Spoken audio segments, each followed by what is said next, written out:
Hey everyone, and welcome to another episode of Stitching Tales, a podcast about all things sewing and, well, what it's really like to run a sewing business. I am Johanna Lundström of The Last Stitch. And I am Malena Hjerpe from Hazelhen Patterns. And we have been a bit on a break, I guess you could say, even though we have posted weekly episodes, because we try to be loyal, consistent podcasters. But behind the scenes, we actually have took a little bit of a break, and we've done a little bit of traveling and lots of other stuff and updates that we want to talk about. I'm going to start with you, Malena. So I saw on Instagram some really interesting photos that you posted. So tell me, where have you been? Yeah, I took a weekend in Copenhagen. Really nice. I love Copenhagen. It's such a nice city. Really recommend if you want to travel in Europe to actually visit Copenhagen.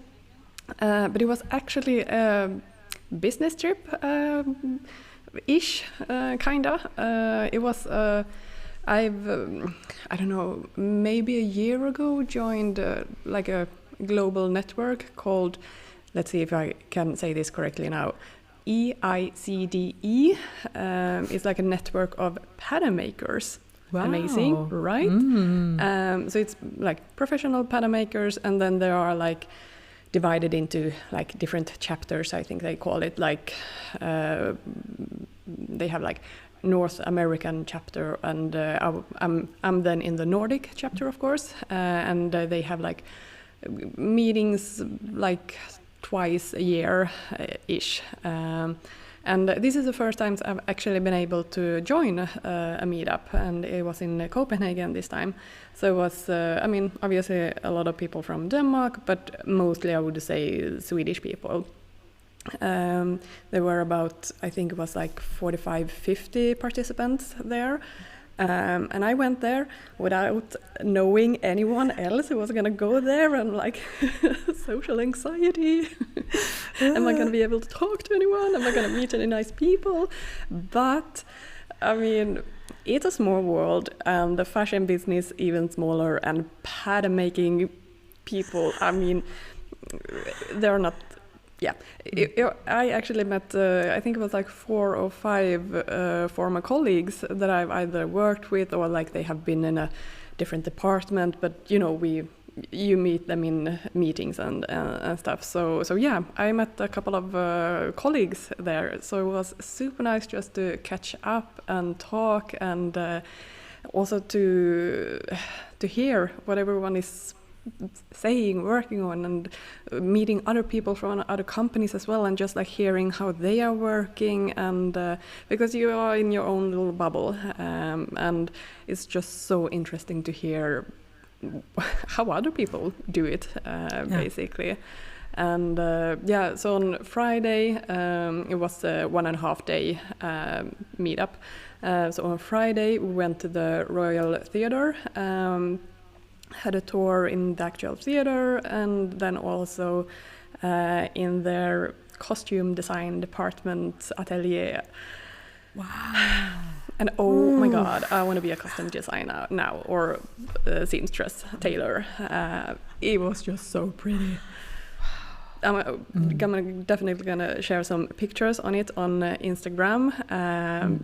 But it was just like, I mean, I work 95% of the time with my computer, and there in that studio it was handmade patterns, I mean physical samples obviously, and they were working on the Nutcracker ballet at the moment. So I mean, it was tulle and lace, and it was just pretty. So dreamy. Yeah. Oh my god, I get like goosebumps just to be talking about, because just like you, I love costume designs and extravaganza. Extravaganza, exactly. It's such a different world when you're not limited by what is wearable. But you can be part of this great vision. And like it needs to look pretty, but also obviously be functional because they are a dancer. It requires movement, but still needs to look a certain way. So it was just so interesting. We showed bits and pieces, like for example, a really tight jacket, super tight sleeves, but I mean obviously you need to be able to bend your arms so it's comfortable. Well, then they had a seam here with a little bit of elastic material at the elbow, so it could actually stretch out a little bit. So just like those small things that we don't do that on everyday garments, but on theater garments, then you do those kind of small things to be able to increase the movement and wearability, and it was just so fun. And especially on one garment, a really like elaborate dress, they said that they don't they don't make like sizes, like number sizes on it. They customize it to the name, like to the people who are actually going to wear it. And I think like it was like 8 women who had actually worn that dress before. So they put a little name tag for each person who it has been customized to. I mean, isn't that just like history in one dress? It was so pretty. Wow. And how to refit one dress to several different people over, I mean, years and years of time. Yes. And it was pretty. It was that magical. Skill level of the people working in that studio or atelier, I mean, that kind of blows our mind, especially I think for someone like you and I, because we have an understanding of the complexity of doing this type of construction and all the work hours that goes into it and all the thoughts. And I mean, they also have a costume design that comes with a sketch, and then you say they have to translate it into something that is movable. And I find it so fascinating. And I also just had a thought. I realized that in ballet, the invention of stretch fabric must have been such an amazing development, or like made everything so much easier, because you can imagine when they had to, maybe not every dancer is like wearing tulle. I mean, they had to wear outfits and they were in stiff woven fabrics, and they still have to move with ease and make everything look effortless. I mean, ballet is an old art form, and way before there were any lycra or spandex revelation. And it must be so fun. I don't go much to dance performance, but last year I went to one where the former designer of Dior, I'm going to butcher the name, I think maybe Maria Grazia Churri or something like that. So even though she was the main chief designer of Dior, she also designed costumes for a small ballet performance in Gothenburg. So I have to imagine. Yeah, she's apparently really into dance as her side gig. So I thought that was so interesting that, you know, thinking about garments in that way, and those costumes were very simple, but I can also imagine it's an interesting challenges for a designer to think about the visuals and also about the movability of wow, so fascinating. I'm deeply envious, and I'm sure everyone is listening is like, next time take us with you. Yeah, no, it was. Can we follow? It was amazing. It was really so much fun, and we were just an hour in the sewing atelier, but still, I mean, it was. You could imagine being there on an internship or something, and just like be able to learn everything they know and see how they do it, and it's amazing. I want to switch career. I think I was just about to say that I'm manifesting a career pivot here for you. It's never too late. I mean, you have decades left in the workforce, and I can imagine that because that's such a specialized skill that even with age, I think you will be very hireable, because, you know, you get better. This is one of those things you definitely get better and better with the more experience you have. So well, honestly, I mean, being a costume designer, especially in that kind of, I mean, I guess it's one thing. It's so different. I mean, costume design can also be like sourcing police uniforms and looking for like sweaters in a thrift store. So it's not much, you know. Yeah, obviously, I mean, it depends on what the theater is showcasing, or opera or ballet or whatever it is. So it was really so fun to see. And then on the second day, we had basically a day of listening to different people within the fashion industry talking about different topics, and one thing I want to highlight here that I think could be really interesting for everyone to hear is that it was this, oh god, now I don't remember her name, sorry, but she had a mission like from a clothing brand that she had measured a lot of women. It was a women's wear brand, trying to figure out the sizes and like this whole sizes issue. And I think when she had measured those 300 women, it was like, was it like 8% that actually fitted, like, no, I think it was less than 8% that fitted into one size. It was like, yes, you are that size. 8% or less. Again, I don't remember exactly, but like it's so small. So it's even smaller than I thought, actually. I mean, we have talked about this many times before, that you have to, figure out the most common denominator, even though it's a very small selection group. But 8%.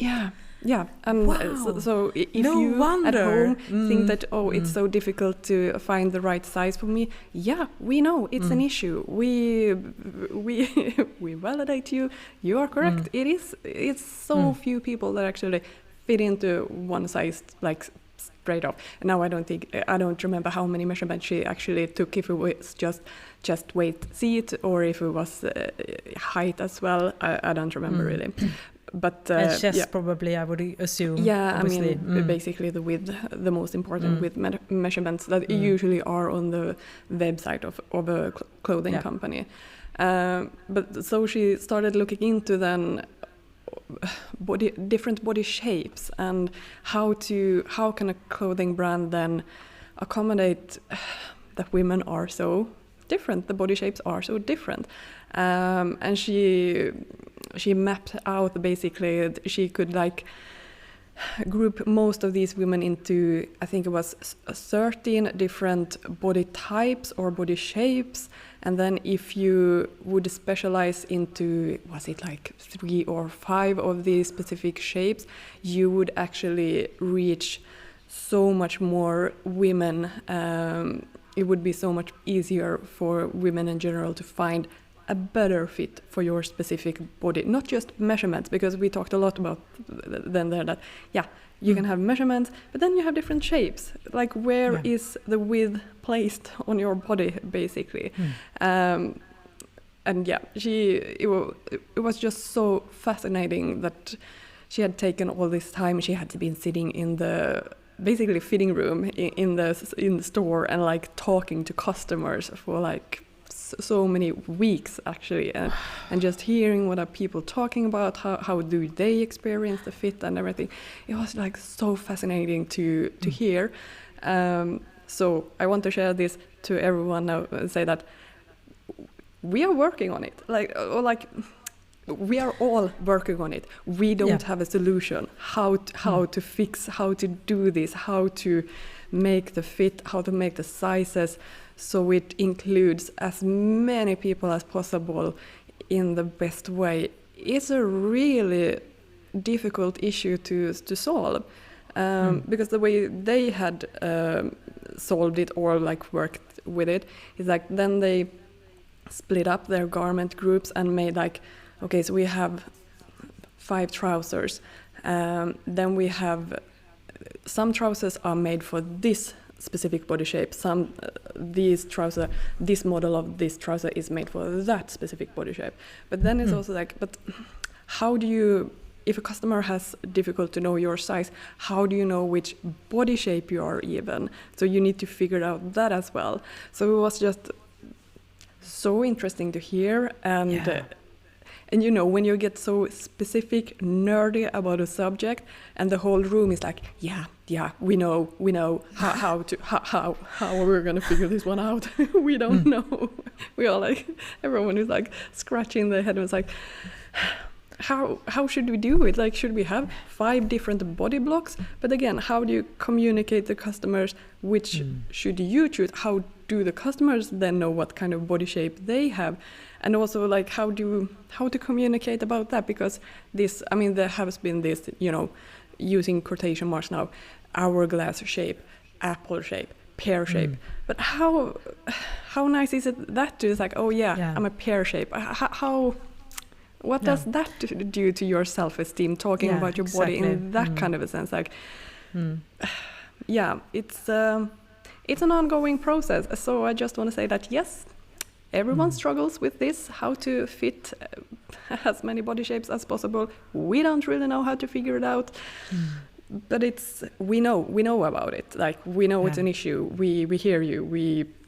We are trying to solve it. But it's a difficult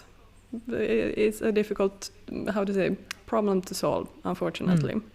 Yeah, and it's such interesting, because I can imagine it's a constant discussion, and it goes to show how difficult it is. And I agree with you, that observation about body types, because I think you and I think all the listeners are quite aware, because we are making our own clothes and we work with construction, so that has given us a lot of information regarding things on our body that we might have to change on when we're making garments to make them fit.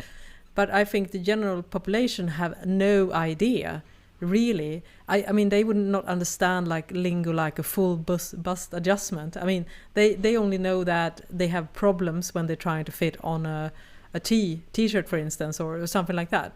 And also, yes, I agree with you. The body types. How do you give those unloaded, fresh names that aren't derogatory?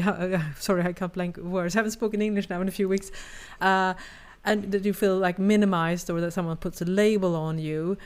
And then it also have to give the correct information to the customer. I guess you would do that with illustrations, but would you do that in a respectful way as well?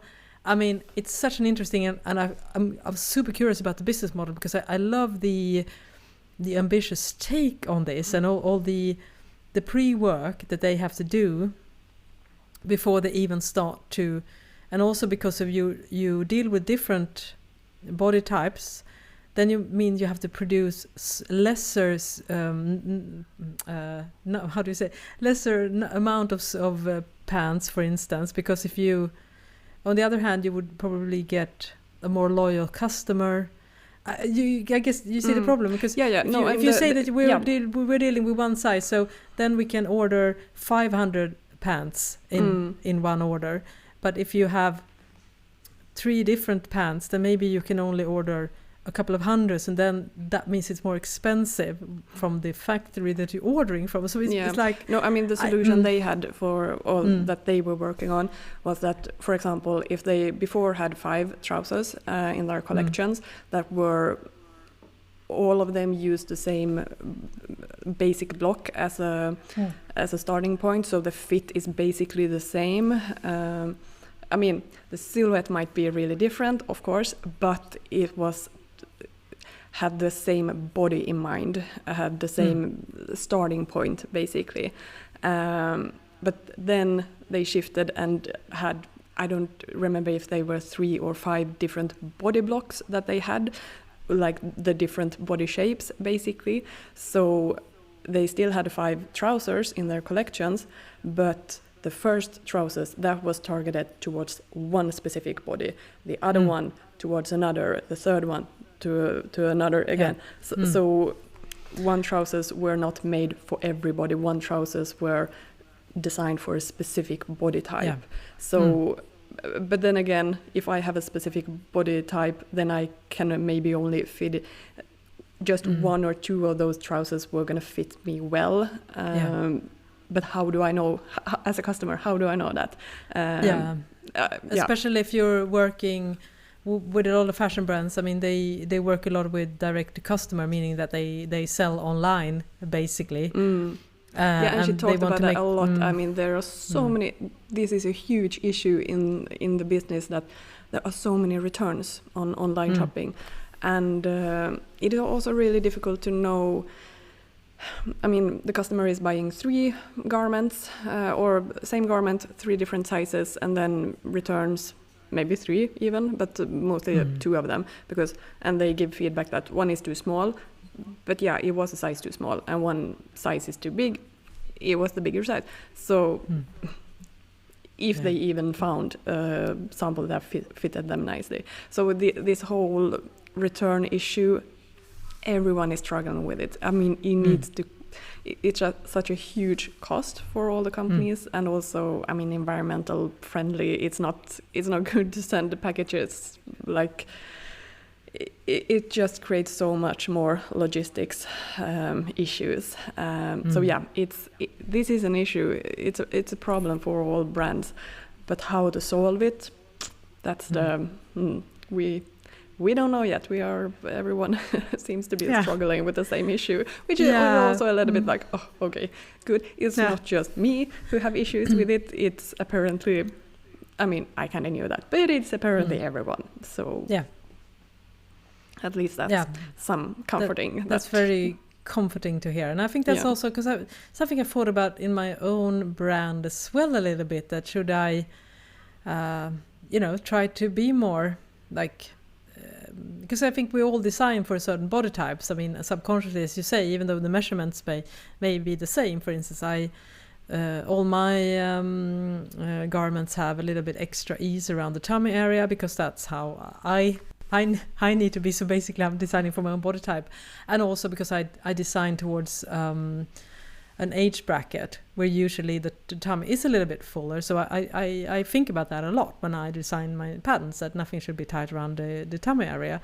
But I don't really talk about that because I don't know why. But there is also like two different point of views, or how to say, like one is the technical fit, that the garment is actually fitting you well, but maybe the customer don't like this silhouette, and then you have the silhouette, the design fit, or how to say, like how do you want the garment to actually visually look, that kind of fit, and those are a little bit two separate things.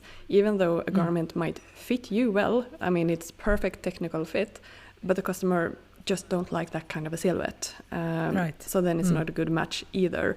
And here again, it's also a little bit with the body shape. If you have a little bit fuller tummy, maybe you don't, even though the technical fit of a tight top is great, it looks, I mean, it fits you well, but you are not maybe comfortable with having that kind of a fit. Then you want a silhouette that is a little bit more, has a little bit more ease around tummy area, just because you don't want to have a tight fit there. So exactly.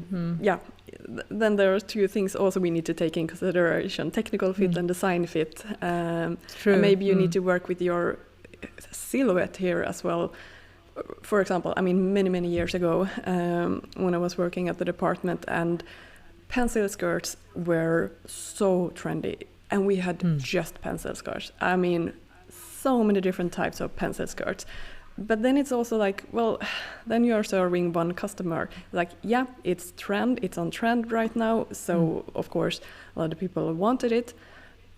But for those people who is like, but this doesn't fit me, my body type. Maybe we need to have an A-line flared skirt, something else as well to serve the other customers who is just not into pencil skirts, even though if it would fit her nicely. So I think that as a designer, you can work so much with that aspect as well, to have different variations of the silhouette. So it actually, in that sense, you can work with a lot of different body shapes, that different types of silhouettes suits different body shapes differently. So yeah, it's a complex topic, but imagine just sitting in a room and everyone is like, yes, we know exactly what we are talking, like we understand each other. We don't have to explain the issue to a designer, to a buyer, to the department head or something. It's like we are all in this together. Yeah. So it was just, it was nice. And then we, of course, had a lot of other discussions as well. But this was something that really stood out to me. And I think it could be nice for everyone to hear as well that, we know it's an issue. We don't have the magical solution, unfortunately. Yeah, that sounds so wonderful. So what was your feeling when you came home from the trip? Did you feel inspired, or what was your thought process when you came back? Because usually the kind of trips sets things in motion, I think, for everyone. Yeah, and I'm when I hear any information, since I'm a freelancer, I don't know what I don't know how much next year is. I'm always like thinking of like, should I stay as a freelancer? Should I continue? Is there work? What's the future going to be like for me? Or should I pivot? Should I do something else? Like, and that's usually one of the, how do you say, the things that lives in my mind afterwards. And I'm conflicted. Like, I still want to continue working as a freelancer, but oh my God, this business. Oh no.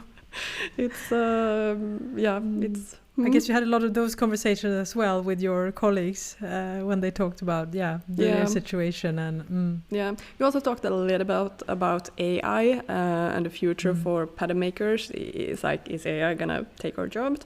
And it was actually someone who was working with AI, but she used it more as a search engine. Let's say if you have a huge library of different garments, silhouettes, different sketches, like you could more easily search the right pattern, so you can start from that when you create your new pattern. So it was a little bit like, oh, thank God. At least AI is not going to come and take our jobs. Not yet. No. Well, I think that's going to be I think that from that sense, it's going to be a long time before that's a real threat, I think. And probably more of a tool. Hopefully it can be a way for everyone who's working in the business, especially freelancing where time is money, definitely, and you need to really work effectively and being able, that could hopefully make your job a little bit easier in a way. Yeah, I think, no, it was really interesting to hear what... how she was working, and but it was also just nice to meet other people also, like again from other companies, and just hear what programs are they working with, how do they work, and because you get so you're in your own little bubble, but it was nice. Fingers crossed, next meetup will be in Oslo in Norway this spring already. Wow. So I hope I can join there as well, because it was really it was nice. It was I liked so it. nice. And we don't know as much about the Norwegian fashion business as we do about the Danish, because the Danish are very prolific, I think, in the design world, and a lot of like well-known international brands, whereas Norway, I'm probably not so much, but maybe not as we don't have as many names on top of our minds. So it's going to be really interesting to see if you were able to meet with some Norwegian fashion companies or designer and hear them talk, because that will be really interesting, because I think that's a business we don't hear much about, and I'm sure it's really brimming with creativity and lots of great designers that they just haven't been able to reach out as much as the Danish and the Swedish ones. And if I can be a little bit, how do you say, fördomar, what's a good word for that? Prejudiced, yes. Against Norwegian designs, or like they focus a lot on functional wear. Outerwear, ski wear, functional garments out in the extreme, because it's a country that is close to the ocean. They can have snow, storms, whatever. So they focus. I think there are a lot of companies that focus on that specific niche in the fashion business. Of course, I'm 100% sure there are fashion brands there as well, but they are maybe more into the functional garment. Yeah, and it's probably like really frustrating to be like a high-end fashion designer in Norway, because everyone is like, oh, so you do like functional Gore-Tex jackets? And like, no, I do high fashion. So it's probably a bit of a curse, I think, in a way, as you say, because we all have this idea, and of course the well-known brands like Norö and those are, functional like weather. Yeah, but there's a need for it. Yeah. I mean, if it's a specific climate in one country that requires these kind of garments, well, of course, there are going to be those companies who serve that specific need. So then I do hope that we have some Norwegian listeners. So come out of the woods, please, and tell us how it's really like, and apologies that we have some prejudice again. The Norwegian fashion landscape. You can of course either comment on our Instagram account, stitchingtalespod, or email us at stitchingtalespod@gmail.com. We love to hear. Yeah, no, it was so interesting to learn more about different brands there. What are the market like? Yeah. But enough about me. You have also been on a trip. Tell us. I've also been traveling. Yeah, so I've been on my first long vacation with my boyfriend. We met in February of this year, so it was a trial run, and it worked out well. We're still together, by the way. So the thing was that in his extended family, he has access to house in Spain at the Costa del Sol, which is like the Sun Coast, I think it's called in English, maybe. I have not been there before. I've traveled to Spain, but only to Mallorca and Barcelona. But it was amazing. It was a really beautiful. It was like a small village on top of on a mountain, so it was pretty close to the sea, but still very secluded and really cozy. Everything you think about, like a Spanish small village with all the white houses and the narrow streets, and everything was so green. You would love it there, Malena, because everything was so green in November. The bushes had their second flowering, what is called, like second blooming. So it was nice. It was so nice. But it was actually a work trip in that sense that my boyfriend worked remotely and I worked on the last stitch, and I've been very productive actually. So we basically spent the days working, and then we had fun in the evenings and went on excursions, and we went to Gibraltar and lots of beautiful old towns around the south of Spain. So we had a wonderful trip, and now it's snowing here in Sweden, so I was happy that I managed to catch the last days of summer or fall. But that's a great. I mean, I love that also combination. Like, it's a what do you say? Work holiday. Vacation. That's the word I'm looking yeah, for. right. Yeah, That was I mean, definitely you still vacation. get to have nice dinners and do a little bit of sightseeing and just environmental change, because. Oh my God, November in Sweden, it is dark, it is grey. Usually the snow has not come yet, so doesn't brighten up. So it is the perfect month to go to do some traveling. But what have you been working on then when you were there? Yeah, so I guess you didn't pack your sewing machine with you, no? No, I did not. I just packed the laptop and I spent my days in front of the computer. But as an ongoing theme, we have lots of ongoing themes in a podcast when we talk about business, but one is that marketing is pretty important, but it's so not something that we do a lot of. So I was thinking, if you could take a shot every time I say I need to get better at marketing, I guess that would not be a good idea. It would probably be unhealthy if you took a shot. So we're not going to do that game. But anyways, long story short. So one of my weaknesses in the business is the fact that I don't market myself enough. I am much more comfortable with focusing on long-term projects and like books or courses or other kind of like where I can immerse myself rather than having to be active on social media, etc., etc.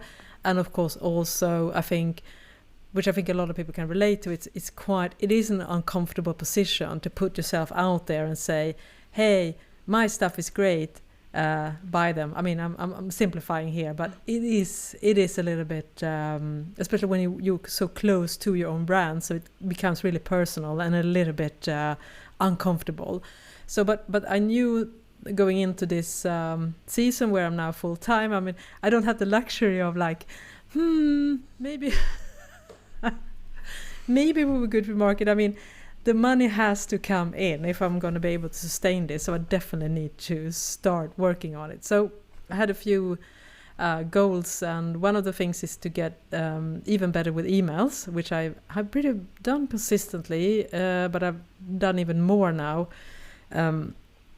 So if you subscribe to my email list, you will get a weekly newsletter with tips and things and inspiration, sewing inspiration, and you can do that over at my website, thelovestitch.com. But I also have what you could say is funnels, basically, where you can sign up for different freebies or like guides or a pattern toolkit or a troubleshooting guide for cover stitching, etc., etc. And when you do that, you get on a specific segment where, for instance, you get information about sewing jeans, or you get information on how to troubleshoot your cover stitch machine. And those are the main drivers in my business. So then it automatically sends emails about that specific topic.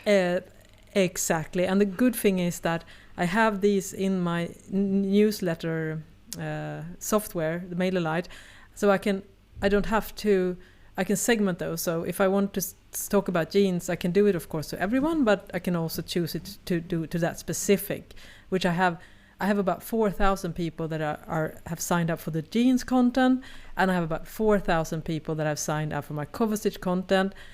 And my goal now is, of course, to make sure that more of those people are willing and interested to getting my course, for instance. So it's still a fairly small amount of people that have done that purchase, and not everyone will ever buy a course from me. That's, of course, how things work, but I want to increase the conversion rate, so to speak. So I've been really focused on that, and I definitely seen some really promising results, and I compared my sales from previous periods, years before, and I can see that, it's very clear that when I make a conscious effort on really producing good quality emails that are very tips focused, but also pictures some of my products that aligns with those, then I make more sales. So I feel super actually psyched about that I feel like I have this going. Yeah, sorry, a technical question here then, both from a customer point of view and if you want to create a funnel. So let's say a customer has signed up for the jeans, get a freebie there. Yeah, and the pattern toolkit, but they also want to be in the cover stitch funnel. Do they sign up again then for that specific? They sign up. Okay, so you can do it for like you can do it both.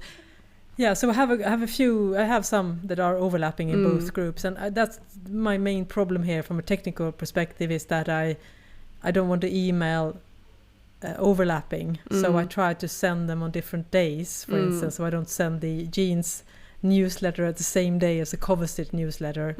And some things I actually can also say that if I don't want them to get too much information, so I sometimes filter so that the people are in the cover stitch group, they don't get the jeans content if there was an overlap. So those are the things I experiment with, because I definitely want to make sure that everyone feels that the emails that they're getting from me is relevant. I mean, that's super important. I mean, I don't want people to feel like, why am I subscribing to this person? She doesn't offer me anything that pertains to my needs. So that's why it's so good to have the segmentation.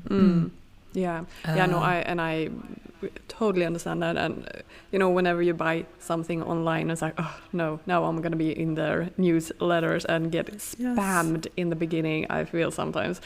But then again, if it's relevant content and you do both, like you both sew with jersey and you want to cover stitch males, but you also love sewing jeans, so you want them both.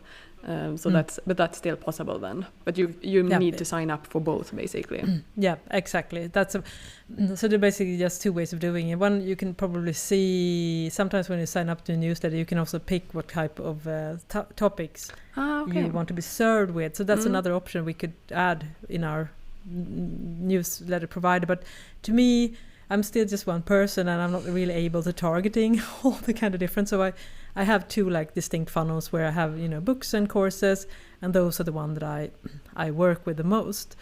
So yeah, super excited about that. I will definitely keep on making this my priority when it comes to content creation rather than other things. But I've also, for the first time, actually I also edit a bunch of reels in Spain. Nice. Yes, finally. I've heard that's a thing. Short form videos. 4 short form vertical videos. I've been told it's a thing. It's a thing. It's a thing, and yes, I can confirm. It's a thing. And if you compare it to the reach and engagement and all the things, Reels are definitely outperforming static post. I can confirm. Yeah. Have you seen any, or have you maybe not posted everything yet, or what are you? Have you reached any conclusions or statistics or something? Yes, I will say first of all that the reach of a reel is about 3 to 4 times larger than a static post. And it reaches, in my case, about 35% of the ones that are seeing the reels are not my followers, which means that it has a big reach outside my group. Yeah. I would say likes per view is less than if you compare to static post, for instance. And yeah, that's about it. So when I got a bunch of new followers from my reels. Oh, but that's amazing. Yeah, because I think when we work with marketing, we need to have a strategy or like, why are you posting a certain content? And different contents can have different reasonings why you want, like, yes, reels, then you, I mean, obviously serve your followers, of course, but it's a great way of reaching new people. But then pictures, carousel, I think it's called, right? With carousel, just, pictures. Then you serve more the followers that you already have, and you can be more personal maybe there. And so yeah, different target groups or different reasons for posting different things. Yeah, and I guess that's probably the insight, and of course also the challenge, that if you are running a business and you work with social media, in this case Instagram, you definitely need a mix, because you have to, as you say, cultivate the people that are following you, that they feel a value and are feeling served, and with interesting content, and you also need to grow. And that is where the reels, I think, and of course paid ads, which I haven't done, but that's also a thing. So what kind of reels have you done? Is it tell us about that? Yeah. So what I did when I updated my jeans course earlier this fall, I also sat down, and I should also say that I of course didn't do this myself. I had the help of ChatGPT. That's the worst abbreviation ever. We're going to call it AI. I cannot say this without stumbling on the letters. I mean, it's awful branding. I just want to say that. But anyways, so I, of course, both for the emails and for the reels, I have created in AI projects where I upload all the things I have, like the course script and the books and everything. And then I just ask AI, so present 5 reels ideas for sewing jeans, for instance, or create like suggestions on email topics from these documents that I could send to my readers. So that's how I do it. And when I film my jeans course, I asked AI, so serve me ideas on reels sewing jeans. So when I did that, I also filmed, I think, about 6 or 7 reels while I was also filming the course.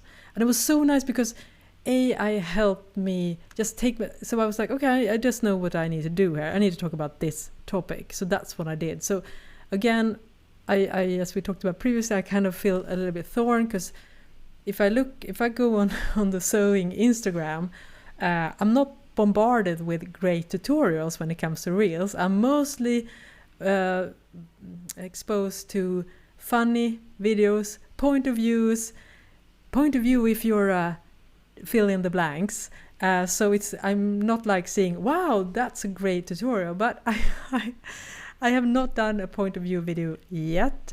I stick to tutorials to answer your questions, like quick tutorials, easy win. But of course that also helps me market the things that I have that aligns to that. So did you have to do the reels yourself, or could AI magically do that for you? Unfortunately not. I've spent so many hours in front of the computer editing like a 50-second reel. I mean, wow. I will say I think my quality is pretty good. I think better than average, but is it worth the time and effort? Who can tell? I have no ideas. I mean, It's so difficult because, like, as I said, I see everything is so personable, and you have this sewing business owner front face talking about something and being light and funny or relatable, and I'm like, I just want to do helpful content.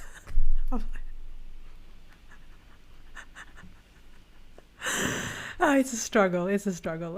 Yeah, but I mean that's your niche, what you are comfortable with making, and then I think I do think that is also appreciated if you see these kind of reels, and they are. I mean, you're really good at editing videos as well. So what I've seen so far on Instagram, it looks really nice, and this is the reason why I don't do reels, because oh my god, editing a video is like not there yet. Yeah, it's a lot of work, and it's so much work, and especially when you consider the fact that most reels are between maybe 20 to 60 seconds, and you have to have a cut, I think, every 2 seconds. I would think, is otherwise you lose the momentum or the tempo that one expects. Some kind of cut, and graphics and text and captions. I mean, it's so much work. Yeah, we'll see if 2026 is the year of reels, Malena. We'll see. For you, at least I'm out there now. Yeah, but have you tested the new? I know about this function. I have tried it maybe once or twice because I have 1 or 2 reels I've been able to test it on. But to do test reels, have you dug into that kind of thing yet? I haven't, and I definitely should. Yeah. Because the function is that before it's published to your actual feed, Instagram pushes it out to people that do not follow your content, and that can also give you information, right, if this is a reel that's gonna catch on, right? Yeah, you get like a little bit of a preview basically on how it's gonna perform if you want to publish it onto your own account as well, to your own followers. I think this is a feature that is only available if you have a business account, so I don't think it is available for if you have a personal account. I'm not really sure, but I think it is mostly focused on businesses. But it's a great way also to be able to reach new people, because then it's obviously just showing that reel for non-followers. So it's a great way of reaching other people. And of course, I don't know exactly, but it kind of targets. It says that it should target similar audience that you already have, or obviously depending on your content, that it's like targeting those people. So if you have sewing content, write text about sewing, then it targets those people, the algorithm. But I don't know how it, the 1 or 2 test reels that I have done, I have not seen any magical drastic changes in my following based on those. But I haven't given it a fair chance either, because I don't have that many reels, I don't have that many videos. So that's a struggle for me. Yeah, it's so difficult because when you realize that the world is shifting and everything is moving in a certain direction, and that's a direction that you don't necessarily feel comfortable in, and that provides such a challenge. Yeah. It's very, very difficult. I think if ideally you would just post some photos, and again, as we talked about previously, taking photos, that's also a lot of difficulties around that, and also feeling comfortable if you're yourself posing in front of the camera, which is a good idea when you have a brand that is also a front-facing person like you and I have. We are very much part of a brand. We don't have a team, so we put ourselves out there a lot as well. So yeah, they're already. Obviously, Instagram feels kind of old. I mean, there is TikTok, Threads now on Instagram as well, and Snapchats and all these others that I haven't even tried to explore those options. No. I don't know. And also, I don't know if my target group is kind of my age as well. And I don't know. I think I can't focus on too many things. I want to focus more on Pinterest. I want to focus on the mailing list, and in third place, Instagram and Facebook. Oof, not really, and that's about it. I can't even manage those 4, so let's not mix in another platform. Yeah, so true. And I would definitely say, like, just try to pick one and find. I got some good advice about that. You know, try to pick one and then really try to put pick a the good mailing list system you're trying to say. But yeah, that's what I'm trying to say. The money is in the mailing list, for I know, sure. I need to be and better. even though you might get the impression of that sewing Instagram on sewing is so big on Instagram, and of course also on Facebook. But again, that step from a follower to a buying customer is so much bigger. Yeah. And you know, the connection between sales. Of course, we have all outliers that do really well on Instagram and have the main focus there, of course. But for most of us, it's not going to be the case. So I think it's a good way. Also, what I think about good with the mailing list is that because you get all these stats like the open rate and the click-through rate, that gives me some information as well on what kind of subjects that are good to do more about. So, and I can use that information when I do other type of contents in my business as well. So I think it's such a, and it's a nice, I mean, I do, because I've started to think now, I've actually thought about, you know, republishing a few of my emails as a blog post, because I definitely want to get back to my blogging as well. And I think that's such a nice way of really presenting information in that way, rather than having that kind of short format. So yeah, I would definitely say if you're going to pick one lane, you're right, I would say to get the email. But with that said, of course, because I'm a crazy person, and when I get going, I have no limits. What have you done? So when we were on the airport going back home to Sweden, we were in Malaga. So I think we had a beer, a glass of beer. And I was like, I don't remember, because we talked a little about, because my boyfriend is really interested in this stuff and it's also helped me to take really great photos. So I don't remember how we got into it, but all of a sudden I realized that I had an old The Lost Stitch TikTok account that I got many years ago, but I never activated. So when he went away, I think he went to the bathroom, I actually uploaded one of the reels to my TikTok account, and now since a couple of days ago I am also on TikTok. I have 2 reels up, and it's been really interesting. That's the first amazing. Yeah, I know. And I'm like, of course, why don't I repurpose stuff? I mean, as I said, I've done a bunch of reels in the last few weeks, so why? And I also have some old reels that I posted to Instagram and YouTube that I haven't, of course, done TikTok. So I'm going to be dangerous on TikTok. Nice. So now you're a TikToker. Are you going to do any dances? I'm officially TikToker. Yeah, and the thing is, because I thought that, because everyone says TikTok has such a great algorithm, but I definitely think that it's going to have to fine tune it, because the first things that I see is, I guess every country has these people that are thought people, how do you say, opinionated people, and they love sitting in a car and filming themselves talking about some hot take on some hot topic, usually politics. Some are worse than others, I will say. I'm not going to mention any names, but I guess every country has a few of those. And of course, a couple of those ended up in my feed. I was like, I want to see nice stuff. I don't want to have this in my feed. Yeah, what I've heard also with TikTok is like, you need to be super careful in the beginning on what you're actually watching. If you don't want to watch it, you need to I don't know, do you swipe? How do you move away from that like instantly? And if it is something I need to figure that out, because I would just... You need to be quick, because otherwise I just closed the app in panic. I think it took the hint then. No, but as we have talked, the algorithm. So if you watch something, then you... I mean, I've done that on Instagram as well. Instagram is a little bit slow over there, but still, it's like, damn, now I watched a video of something a little bit too long, and the algorithm thinks that I want to see these kind of things, so it keeps popping up, and it's just like, no, I accidentally watched it once. Stop feeding me with this. So yeah, you can start with a clean slate then on the TikTok. So be careful. Yeah. That's very good advice. And now TikTok is serving me knitting content. So I guess that's because of the.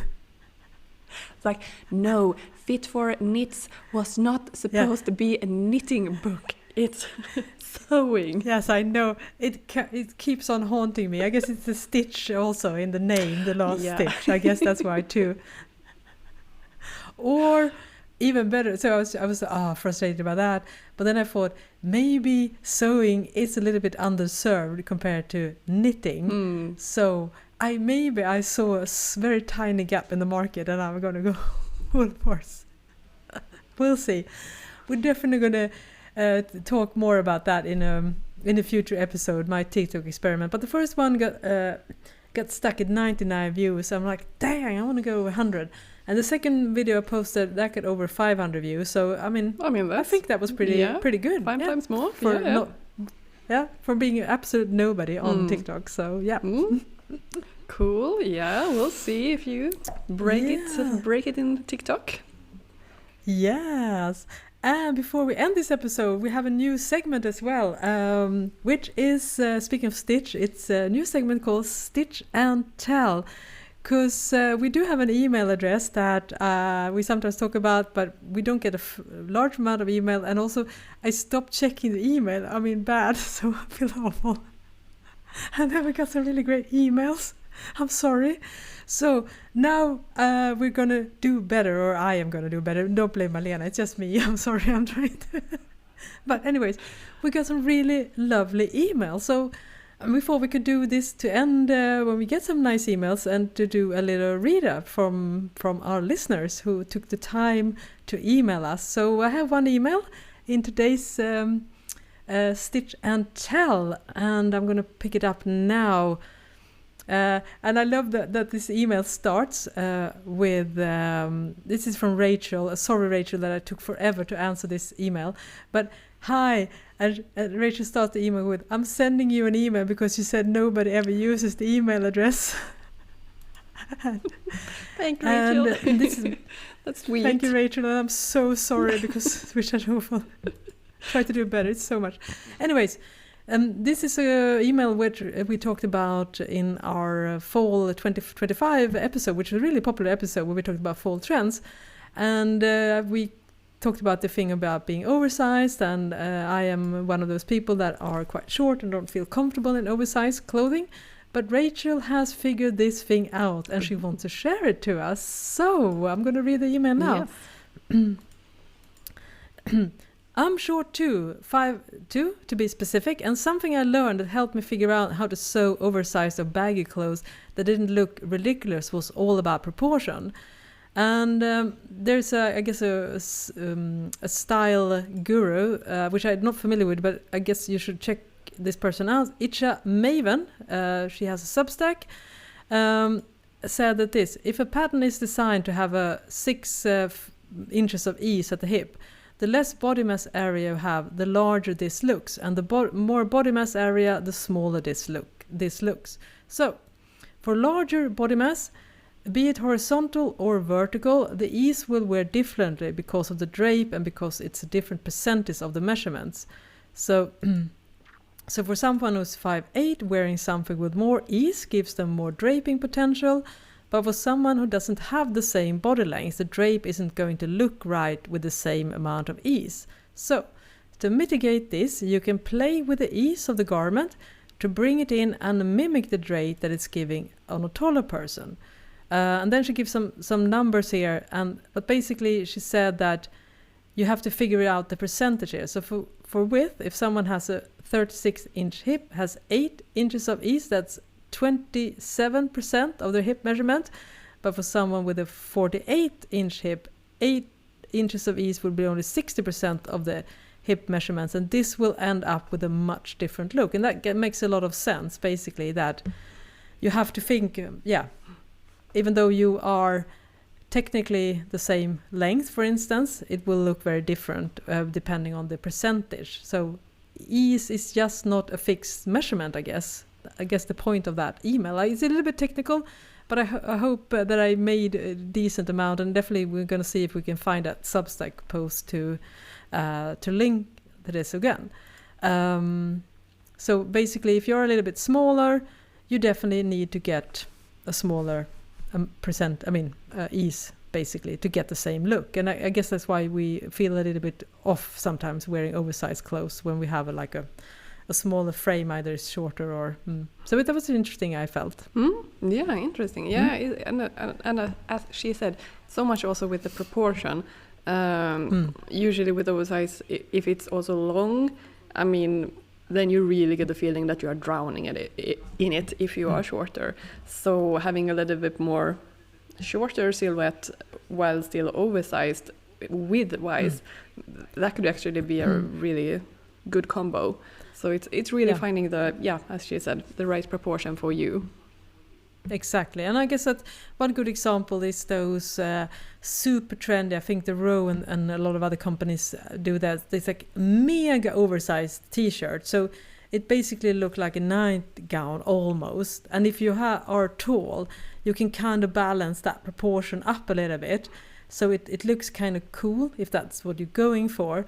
But if I would wear that, it would probably end up, way down on my calves, basically, and it would look almost just like too big of an oversized t-shirt that I slept in. It wouldn't feel stylish, and that's where you have to figure out, both the lengths and the ease proportion, and try you can get the same look, but they would definitely meet some different changes both in terms of length and the amount of ease, I think. Yeah, absolutely. But thank you for the mail. That was super interesting input. Yeah, and we have more emails, and keep them coming now. I promise to start checking the email box again. I mean, this is the welcome to Stitching Tales, the podcast where we keep it real. We don't hide anything from you. No. Yeah, very... Yeah, it is what it is. Anyways, we're so happy. Thank you, Rachel, for taking the time, and sorry that it took so long to talk about this in the podcast, but now we have it. Now we have a standing format. You can email us at stitchingtalespod@gmail.com if you want us to share something, and also, of course, also read it in the one of our episodes. So thank you, and thank you so much for again taking an hour of your busy time to listen to us give an update. And I feel like we almost talked about half of the thing that we talked about before we started recording. I was like, it was a while before we had a catch-up episode, so we had a lot of things to talk about. Definitely. We're going to have more catch-ups. It's going to be an interesting year, and we do have a few more things that we talked about off mic, and that you and Malena have some things as well. We're going to see if that's going to pan out. That will be really nice to talk about in a future episode. So that's a teaser. Yes. Yes. All right. Thank you so much for listening. I am Johanna Lundström. And I am Malena Hjerpe. Bye-bye. Bye-bye.